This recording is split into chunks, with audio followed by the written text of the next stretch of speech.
ಯೇಸು ಕ್ರಿಸ್ತನ ಮುಖಾಂತರ ನಮ್ಮ ಪ್ರಾರ್ಥನೆ ಕೇಳಿ ಪರಲೋಕ ತಂದೆಯೇ. ஆமென். ஹalleluya. ஹalleluya. தாகமுள்ளவன் மேல் தண்ணீரை ஊற்றுவேன் என்றீர், வறண்ட நிலத்தில் ஆறுகளை ஊற்றுவேன் என்றீர்.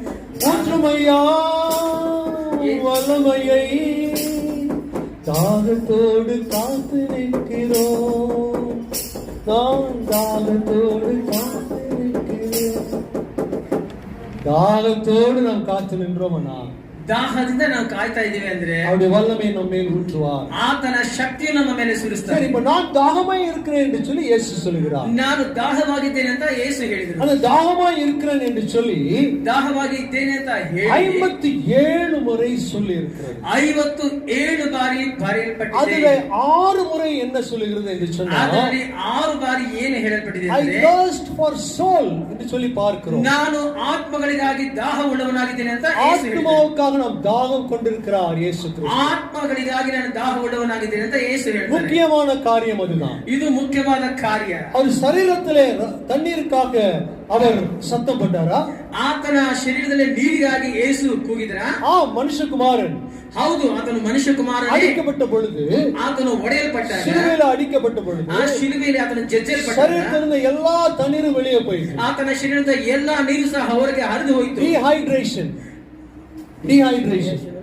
நீர் சத்து வெளியே போயிடுச்சு. ನೀರೆಲ್ಲ ತೀರಿ ಆತನಿಗೆ ದಾಹ ಉಂಟಾಯಿತು. ಈಗ 3 மணி நேரம் இங்க உட்கார முடியுதா? 3 ಗಂಟೆ ಇಲ್ಲಿ ಕುತ್ಕೊಳ್ಳೋಕೆ ಸಾಧ್ಯನಾ? போய் தண்ணி குடிச்சிட்டு வரீங்களா? ಹೋಗಿ ನೀರು ಕುಡ್ಕೊಂಡ್ ಬರ್ತೀರಲ್ಲ? ಬಾತ್ರೂಮ್ போயிட்டு வரீங்களா? ಬಾತ್ರೂಮ್ ಹೋಗಿ ಬರ್ತೀರಲ್ಲ? தண்ணி குடிச்சேன், ನೀರು ಕುಡಿದು ಬಂದಿದ್ದೀವಲ್ಲ? நான் குடிச்சேன். ನಾನು ಕುಡಿದೆ. சுடு தண்ணி கொண்டாந்து இருக்கேன், ಅದು குடிச்சேன். ಬಿಸಿ ನೀರು ತಗೊಂಡ್ ಬಂದಿದ್ದೀನಿ, ನಾನು ಕುಡಿದಿದ್ದೀನಿ. நீங்க குடிச்சீங்க தானே? ನೀವು ಕುಡಿದಿದ್ದೀರಾ ತಾನೆ? இல்லையா? ಇಲ್ವಾ? பரவாயில்ல, இயேசுவை விட வல்லமை உங்களுக்கு ಜಾಸ್ತಿ. ಯೇಸುವಿಗಿಂತ ಶಕ್ತಿ ನಿಮಗೆ ಜಾಸ್ತಿ ಇದೆ. யோவான் 12:14 அத வாசிக்கிறோம்.